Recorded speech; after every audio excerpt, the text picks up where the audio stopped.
about the Japanese. We're going to switch gears here, guys, and talk about the Japanese. All right. So we've talked about how the Germans went to war. Well, what's up with the Japanese? Okay. Well, guys, here's the deal. Right before World War I, the Japanese military kind of took over Korea. All right. Kind of what happened was, you'll learn more about this next year in U.S. history a little bit, guys, but basically, the United States opened trade with Japan, and Japan westernized and industrialized really fast, and they became kind of a Western country, even though they were in Japan. Well, that created a lot of inequality, because that's what happens when industrialization happens, right? Long factory hours, wealthy people get wealthy, poor get poor, all that stuff that we talked about, right? So the old-fashioned military leaders of Japan kind of said, like, why did we do this again? Why are we trying to be Western? And what they did was they expelled their democracies, and they got rid of all Western ideas, except, of course, the modern technology that they'd gotten from the United States. So by 1910, guys, the Japanese military takes over Korea. All right, why? Because they've got modern technology. Why? Because they opened trade with the United States way back in the 1850s. So, guys, they have a modern military, and they're the only Asian country with a modern military. So in 1910, before World War I, guys, they were already being militaristic. They went into Korea, all right?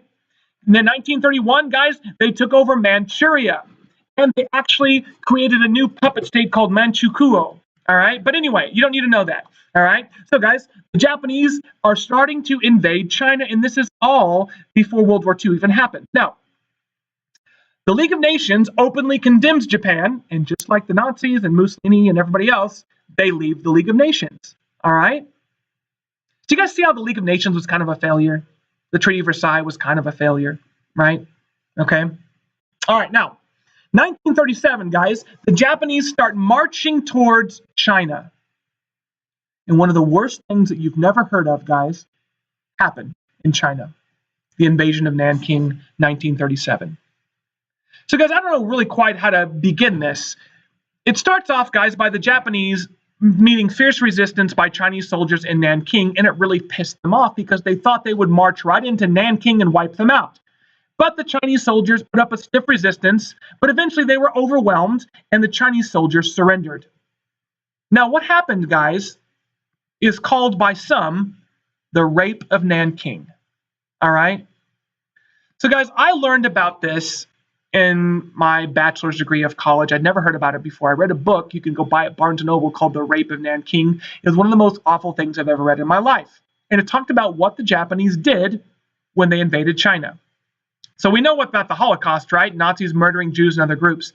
Well, when the Japanese took over China, they treated their citizens just as bad. I mean, guys, it got horrible. 6 weeks of torturing and murdering Chinese people. Let me kind of tell you some of the things that went on. One of the first things that happened were all the Chinese women in a city, anywhere from the age of 8 to the age of 80, were rounded up to become basically prostitutes for the Japanese military. And by prostitutes, I mean they're getting raped, all right? And that's why it's called the Rape of Nanking, all right? And like I said, we have records of girls as young as 8 and as old as 80 being raped by the Japanese soldiers. The men, the Chinese soldiers that surrendered, the Japanese soldiers played games with them, like you can see right here. They had a contest. And guys, this contest was on the radio, on Japanese radio, almost like a sporting event. How many heads could you chop off in like a certain amount of time? And they were like, oh, General so-and-so's in the lead with, 5 heads being chopped off. And they just went down the road, guys, chopping off heads for fun. They tortured people, like burying Chinese innocent people alive, like burying them alive. Guys, there were pictures in that book of people being buried alive and the Japanese soldiers laughing. There are pictures of Japanese soldiers posing with the severed heads of Chinese people, and they're putting like sunglasses on the severed heads and cigarettes in the mouths of the severed heads. All right? So, guys, when I say 6 weeks of torturing and murdering Chinese guys, I'm talking about some of the most inhumane treatment that people have ever done. All right? So, guys, they were literally murdering people, men, women, and children. All right? For fun, for games. And it lasted about 6 weeks, and about 300,000 Chinese people were killed. All right. So, guys, like I said, it's kind of like, the Asian Holocaust. All right, what the Japanese did when they invaded Nanking. And if you've got the stomach for it, guys, go ahead and Google the Rape of Nanking. All right. But be warned, guys, you're going to see some bad, horrible, nasty things. And guys, some of the pictures in that book still haunt me to this day. So the Japanese guys are invading China. So what? What does that mean? Well, here's the deal. You know who has military bases in Asia like the Philippines? The United States. You know who has military bases in China? The British. All right? So, guys, here's the deal. The United States vows not to join World War II. Okay? We're like, nope, not going to do it. But we start sending British ships. And like I said, Franklin Roosevelt condemns Hitler and Japan for the invasions. At first, he's like, this is wrong. And then he starts sending the British help. Like I said, 1939, we begin selling weapons to Great Britain. And then, guys, in 1940, here's the deal. Japan demands the right to control French Indochina.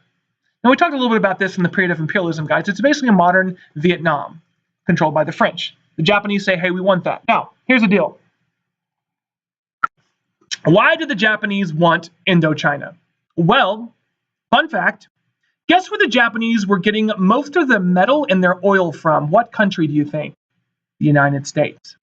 We were selling them oil and we were selling them metal. And when they started invading China, we warned them, you better not invade anymore or we're going to cut you off of metal and oil. All right, and guess what? They said F you, and they kept invading. So the United States boycotted them and cut them off of selling them oil and metal. Why does that matter? Well, now, guys, the Japanese, because they're not getting their oil from the United States, they have to get it from somewhere else. And French Indochina is rich with oil. So the Japanese say, hey, we're going to take over French Indochina. All right? And once again, guys, we've threatened further sanctions or penalties if they do. All right? So you guys see there's this problem going on between the U.S. and the Japanese. We cut them off of oil, and then, guys, they, in turn, say, all right, well, we're going to invade French Indochina, all right? We say, you better not. Pause if you need to. All right. Well, guys, like I told you, we embargo, which means we stop selling them oil and metal, all right? Now, when we embargo them, guys, like I said, they've got to get the oil and metal from somewhere, and they need to keep invading, all right, the Pacific. But you know who the main power in the Pacific Ocean is? The United States at Pearl Harbor. All right? Our big Navy force, guys, is at Pearl Harbor. Remember, if you talk about the period of imperialism that we talked about in a couple chapters ago, the United States took over Hawaii, right? And we wanted Pearl Harbor to build a military base. Well, now, guys, it's where our Navy is pretty much stationed, and it's powerful. So, guys, in order to take over the Pacific like the Japanese want to do, they know they can't do it as long as Pearl Harbor's there. So guess what they start doing?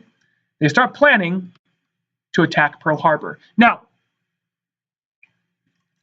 did we know that they were planning an attack? Yes. We just didn't know where. Okay? Now, here's a map, guys, of all the islands in the Pacific. You can see the United States over here, Australia down here, and you can see Japan right here.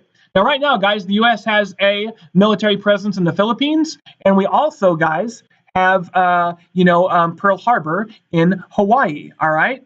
Okay, right here. All right. Up here, I'm sorry. I was looking at Polynesia. Anyway, all right, now, if Pearl Harbor is destroyed, Japan can take over all of the Pacific, all right? So remember, guys, our big Navy is right here, and we are the big force in the Pacific. But if they can wipe out Pearl Harbor, then they can take over everything in the Pacific Ocean, and they can have their own empire. And they can gain territory and natural resources like oil and metal. Now, here's the deal, guys. I'm sure you've heard of the attack on Pearl Harbor, right? December 7th, 1941. Never forget Pearl Harbor. And, guys, most people today, every December 7th, have no idea why people make a big deal out of December 7th, because we forgot Pearl Harbor. Humans have terrible memories. But anyway, so here's what happens. They do the United States dirty, all right? They talk to the United States like nothing's going on. They communicate with us and they're like, hey, United States, we'd like to reopen trade. We'd like to mend our broken relationship. But as they're having these conversations with us, they have built a miniature Pearl Harbor that they are practice bombing in Japan. And when they get 80% accurate at hitting their targets, they launch their attack. All right. So, guys, they're totally talking to us, but at the same time, they are planning to attack us, stab us in the back. All right. So December 7th, guys, Japanese bombers fly over the Pacific. They're launched from an aircraft carrier.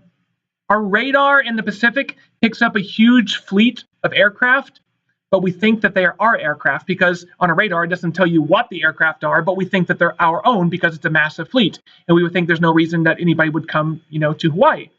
We thought, guys, honestly, if they were going to hit us, the closest place to hit us would be the Philippines, because it's right here. Here's Japan, and we have a big military presence in the Philippines. But no, guys, they pull up their aircraft carriers as close as they can, and they launch an attack right here on Pearl Harbor. Guys, they catch us completely by surprise. All right? Men in their bunks, asleep on a Sunday morning, awake to Pearl Harbor getting bombed. All right? I think 2,000 or 3,000 people die in the attack on Pearl Harbor. They sink or destroy, I think they sink 3 or 4 of our battleships and damage others. But luckily, guys, our 3 aircraft carriers, which can launch airplanes off an attack, were not in, 3 of our aircraft carriers, guys, were not at Pearl Harbor, so they actually survived the attack.